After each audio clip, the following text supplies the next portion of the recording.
저는 8개명 도둑질하지 말라에 대해 강의하게 된 엄성이고요. 책 내용에 제가 느낀 경험을 조금 더해서 준비했으니 잘 부탁드립니다.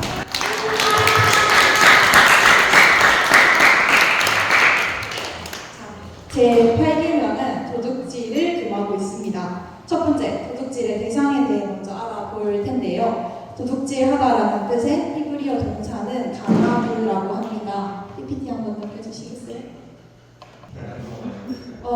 구약 성경에서 가나브의 목적으로는 사람과 사물이 모두 올 수 있지만 사람을 목적으로 갖는 경우는 단 3번 등장합니다.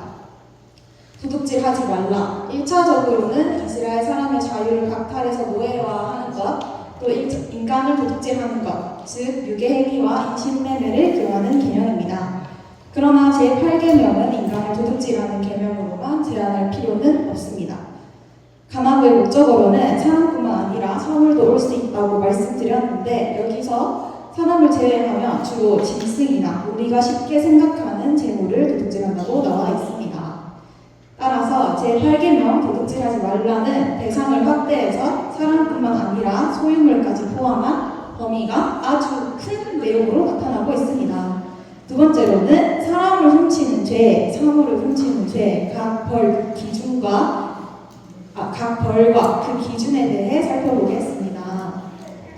현존하는 법정 가운데 가장 오래된 법정 중 하나인 함무라비 법정은 강도를 포함하여 도둑질한 사람을 사형에 처하도록 규정하고 있습니다. 이슬람교의 경전인 코란의 경우에는 남자나 여자를 왕건하고 도둑질한 사람은 그 손을 자르라고 말하고 있어서 오늘날에도 이슬람교를 신봉하는 아랍권에서는 다른 사람의 물건을 훔친 사람의 손을 잘라버리는 가혹한 형벌이 가해지고 있습니다. 이 내용을 보면 과거와 현재를 통틀어서 어느 사회를 막론하고 도둑질을 용납하는 사회는 없는데요. 도둑질은 사회적인 범죄를 규정해서 금지하고 있고 그렇다면 구약 성경은 도둑질한 사람을 어떻게 처벌하라고 말하고 있을까요? 먼저, 즉 절도죄에는 배상법이 적용되었습니다. PPT를 한번 넘겨주세요. 요거 한번 읽어보겠습니다. 시작! 도둑질한 것이 사람의 손에 있으며 소나 나무나 양을 막론하고 갑자를 배상할 지니라. 출애굽기 22장 4절이었고요. 밑에도 한번 읽겠습니다. 시작! 사람이 소나 양을 도둑질하여 잡거나 팔면 그는 소 한 마리에 소 5마리로 갚고 양 한 마리에 양 4마리로 갚을지니. 네, 도둑이 훔친 짐승을 도살하지 않고 가지고 있는 경우에는 짐승을 주인에게 되돌려주는 동시에 본래의 주인에게 갑절로 보상해야 했습니다. 그러나 훔친 짐승을 팔거나 죽여 없앤 경우에는 주인에게 되돌려줄 수 있나요?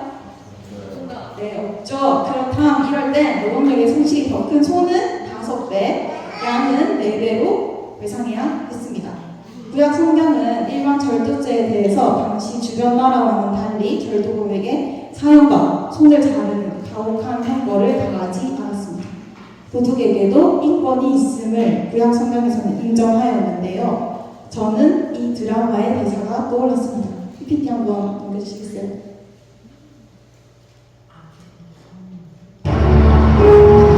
암세포들도 어쨌든 생명이에요. 내가 죽이려고 하면 암세포들도 느낄 것 같아요. 이유가 있어 생겼을 텐데. 원인이 있겠죠. 이 세상 잘난 사람만 살아가야 하는 거 아니듯이 같이 지내보려고요. 네, 죄인들도 살아있는 이유가 있을 것이고 생명이 있는 존재다.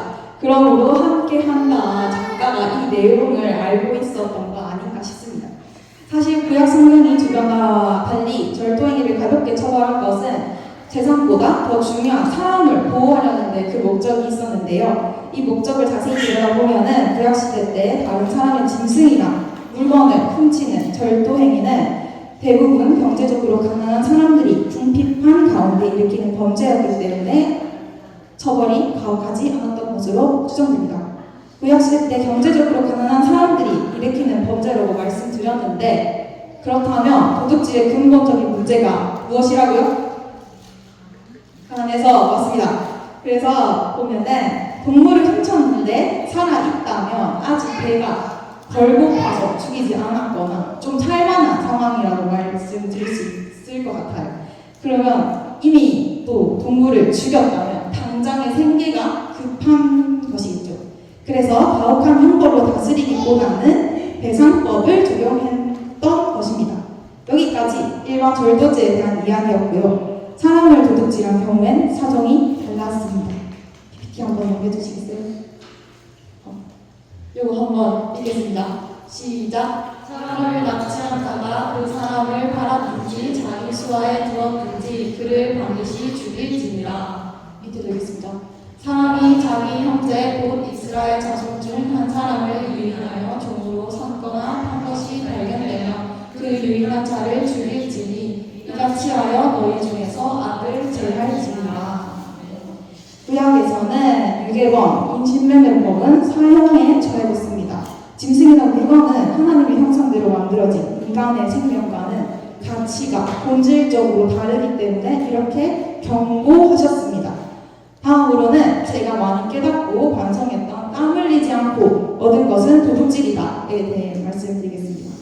구약에서 도둑질을 금지하는 것은 단순히 사회적, 경제적 이유가 아니라 신학적 이유 때문이었습니다. 도둑질이란 일하지 않고 부당하게 소득을 얻는 행위, 즉 불로소득이라고 하는데요. 쉽게 풀면은 다른 사람이 애써 이루어놓은 노력의 결과를 훔치는 것. 이 행위는 근본적으로 하나님의 창조 질서에 어긋납니다. 창세기 2장 1절에서 3절까지 또 한번 읽어볼게요. 시작! 천지와 만물이 다 이루어지니라. 하나님이 그가 하시던 일을 날에 맞추시니 그가 하시던 모든 일을 그치고 일곱째 날에 안식하시니라. 하나님이 그 일곱째 날을 복되게 하사 거룩하게 하셨으니 이는 하나님이 그 창조하시며 만드시던 모든 일을 마치시고 그날에 안식하셨습니다. 네, 하나님께서 그 일하심으로 모든 창조가 이루어졌습니다. 창조자 하나님도 일하심으로 피조물인 인간도 당연히 일하고 수고한 대가로 생활을 유지하는 것이 창조 질서랍니다. 인간은 원래 일하는 존재로 태어났습니다. 흔히 최초의 인간의 보금자리였던 에덴 동산은 일하지 않고 놀고 먹는 곳으로 생각하기가 쉬운데요. 그러나 에덴 동산은 인간의 놀이터가 아니라 최초의 일터였습니다. 한번 확인해 볼까요? 밑줄 친 부분이 지금 땅을 갈다와 경작하다로 번역된 히브리어 아바드, 즉 일하다라는 뜻인데요. 이 구절의 밑줄이 아바드, 일하다는 뜻으로 사용되고 있고 이 말씀을 통해서 에덴 동산은 일터였다는 것을 알 수 있습니다.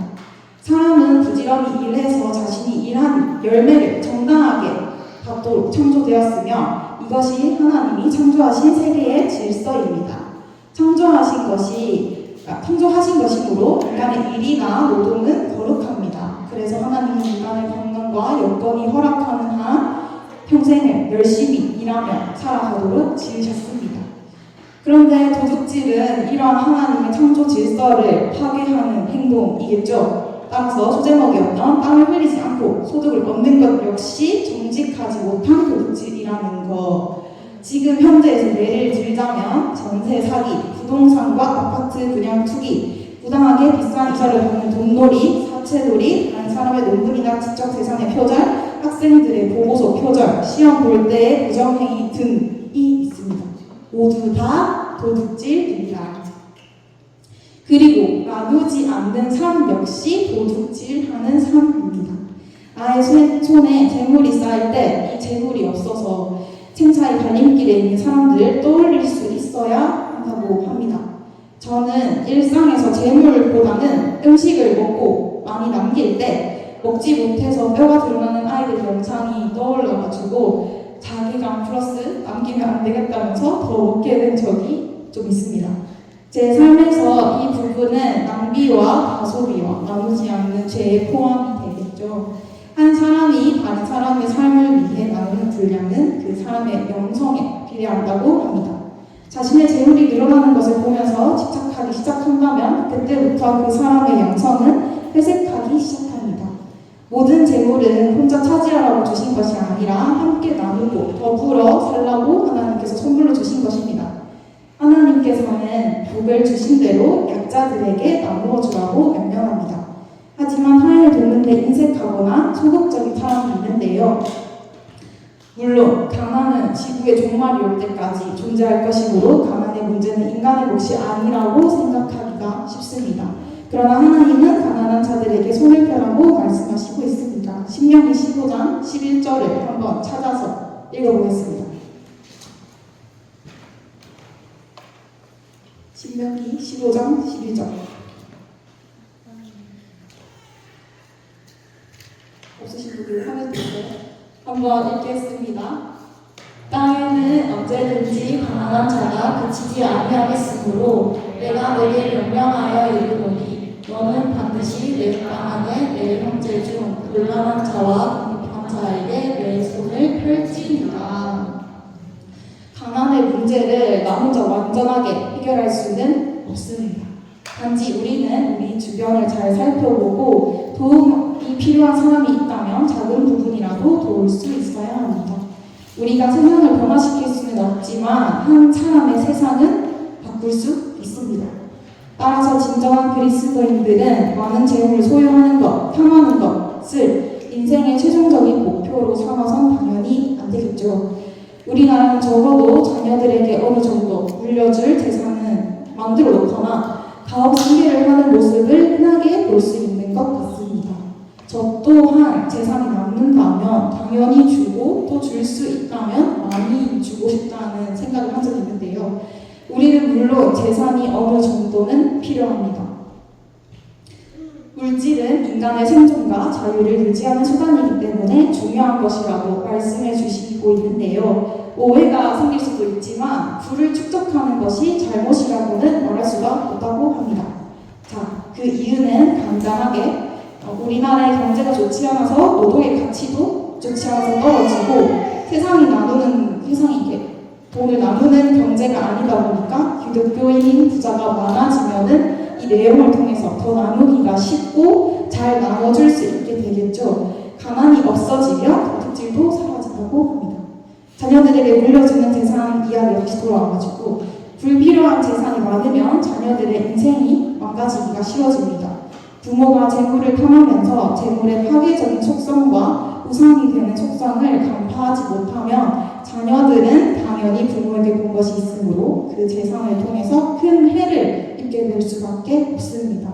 그래서 무엇보다도 우리는 재물이 필요한 사람들에게 공정하게 분배되도록 나누고 헌신해야 합니다. 물질에 지나치게 집착해서 수단과 방법을 가리지 않고 부를 축적하고자 하는 모든 시도는 제8계명을 위반하는 것이겠죠. 특히 형법에 규정된 절도죄 외에도 인신매매와 매춘 강요, 탈세, 횡령, 뇌물, 청탁, 부정부패, 물건값이 오를 것을 예상하고 부당이익을 얻기 위해 물건을 사두거나 팔기를 꺼리는 것, 가소비와 뜰 수 없는 낭비 등등 모두 개인의 이기심을 채우기 위해 인류 공동체를 무너뜨리는 행위이며 동시에 창조주 하나님의 뜻에 완전히 어긋나게 되는 행위입니다. 우리는 자신보다 타인과 공동체를 먼저 생각하는 공동체적 명성이 필요하다고 알려주시고 있는데요. 연결해서 공정하게 나눔에 대해 확인해 보겠습니다. 내 것이라고 모두 내 것이 아니다. 현대사회에서 자본의 힘은 나날이 커져가고 있는데요. 재물이 절대적인 가치를 지닌 것처럼 보이는 게 대부분입니다.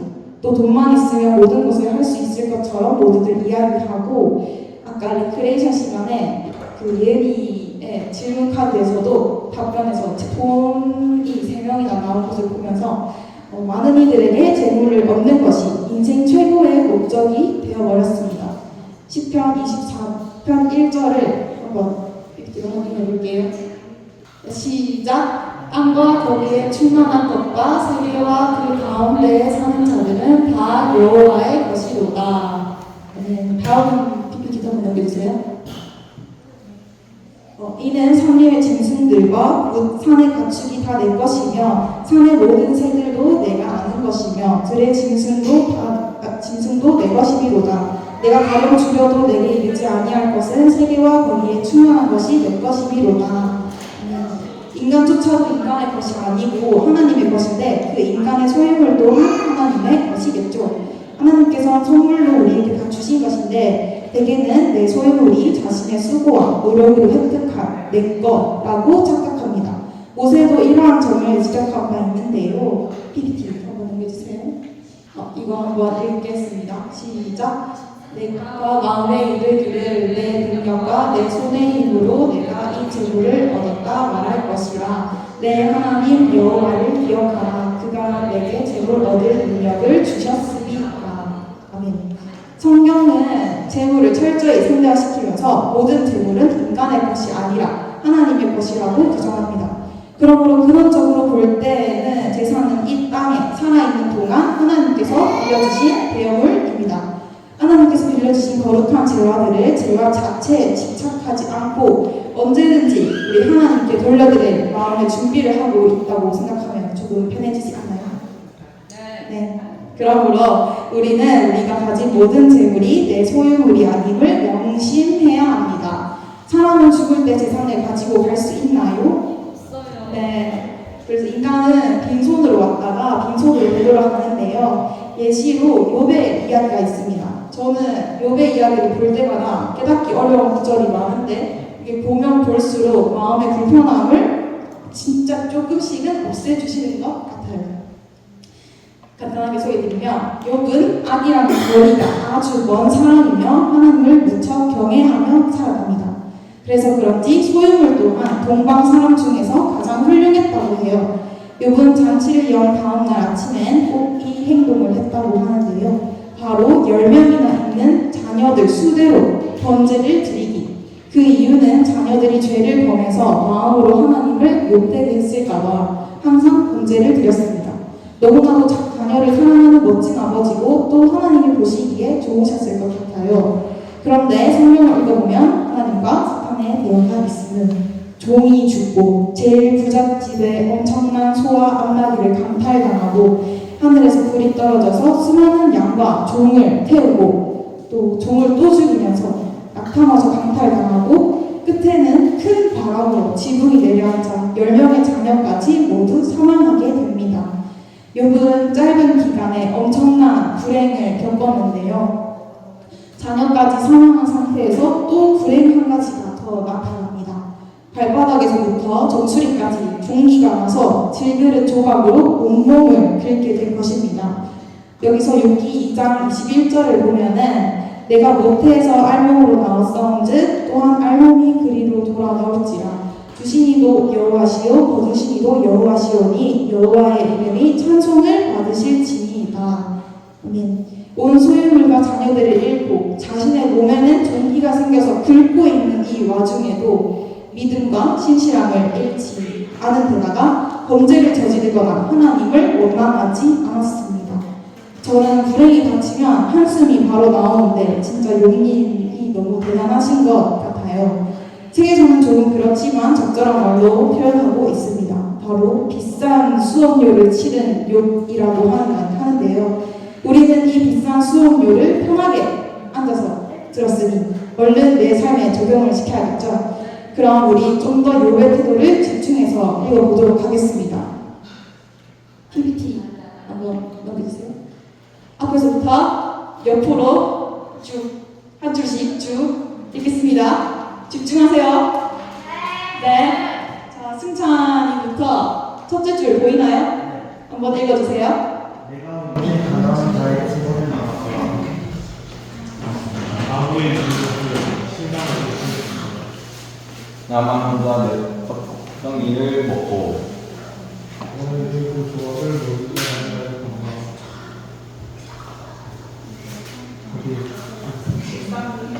실상은 내가 잘못을 때부터 그와 그들의 일을 그의 아들처럼 하였습니다. 땡지로 갈까요? 다음 페이지요. 만일 내가 사람이 의복이 없이 죽어가는 것이나 강한 자가 덮을 것이 없는 것을 못 본 채 했다면 만일 나의 양털로 그의 몸을 따뜻하게 입혀서 그의 혈과 나를 위하여 한번 준비하지 않으랬다면 네, 다음 페이지. 만일 나를 도와주는 자가 성문에 있으면서도 저요. 내가 주문. 내가 주먹을 들고 도어를 향해 눌렀다면.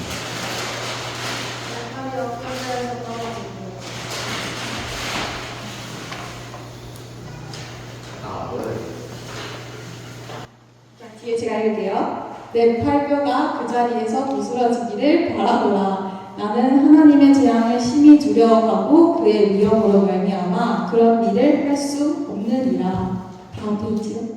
만일 내가 내 소망을 금에다 두고 순금에게 너는 내 의뢰하는 바라 하였다면 내 장막 사람들은 주인의 보기에 배부르지 않은 자가 어디 있느냐 하지 아니하였는가. 실상은 나그네가 거리에서 자지 아니하도록 나는 행인에게 내 문을 열어주었노라 라고 말씀하고 있습니다. 읽어주셔서 감사합니다. 여기서 재물과 관련해 세 가지 사실을 배울 수 있는데요. 첫째, 재물은 정당한 방법으로 얻고 소유해야 합니다. 둘째, 어려운 이웃을 위해서 언제든지 자신의 재물을 내어놓을 준비가 되어 있어야 합니다. 셋째, 내가 소유하고 있는 재물을 의지하지 말아야 합니다. 욥의 태도를 통해서 지금까지 제가 말한 내용이 깔끔하게 정리가 되었는데요. 기억하시면 됩니다. 이 세 가지의 태도를 갖춘 자만이 진정으로 재산을 소유하고 관리할 수 있는 의로운 부자가 될 수 있는 자격이 있습니다. 한 가지 더 아울러서는 자족하는 마음도 배워야 하는데요. 디모데전서 6장 6절에서 8절까지 한번 찾아서 읽어보겠습니다. 디모데전서 6장 6절에서 8절 말씀. 네, 한번 읽어보겠습니다. 시작. 그러나 자족하는 마음이 있으면 경건은 큰 이익이 되느니라. 우리가 세상에 아무것도 가지고 온 것이 없으매 또한 아무것도 가지고 가지 못하리니 우리가 먹을 것과 입을 것이 있을즉 족한 줄로 알 것이니라. 부족하다고, 조급하거나 모자라다고 채우거나 하지 말고 지금 내가 가지고 있는 것에 자족하는 마음도 되게 중요하다는 것. 현대사회 사람들에게 너무나도 필요한 마음이지 않을까 싶습니다. 재물의 역할은 인간의 생명과 자유를 보장하고 삶의 질을 향상시키는데요. 그리고 그 재물의 진정한 가치는 더불어 사는 사회의 건강한 밑거름이 될 때 비로소 드러납니다. 하나님께 더 많은 것을 구하는 기도도 중요하지만 이웃에게 인색하지 않고 많은 것을 나눌 수 있도록 구하는 기도가 절실하게 필요합니다. 저 또한 이 내용을 통해서 더 많은 것을 나눌 수 있는 기도를 해야겠다, 인색하지 말아야겠다 다짐했었는데 저를 뒤돌아보면 나누거나 선행을 한 후의 행동에 대해서 제 행동에 알아봐주지 않으면 괜히 마음 상해하는 것, 이것도 인색이지 않나라는 생각을 했습니다. 자, 사도 바울은 에베소 교인들을 향하여 다음과 같이 말합니다. 마지막으로 읽어보겠습니다. 도둑질한 자는 짜지 말고 돌이켜 가난한 자에게 구제할 수 있도록 자기 손으로 수고하여 선한 일을 하라. 하나님은 도둑질한 자마저 용서해 주십니다. 공정하게 살아있는 동안 속죄하며 살도록 알려주신 것이죠. 마무리하겠습니다. 재산은 가지고 모으기 위한 것이 아닌 가난한 자를 구제하기 위해 있는 것입니다. 제8계명은 소극적이게 타인의 물건에 손대지 말라는 데서 그치지 않고요. 금지를 강조하는 것이 아니라 오히려 더 적극적으로 자신의 소유를 나누는 삶을 살아가라고도 전하고 있습니다.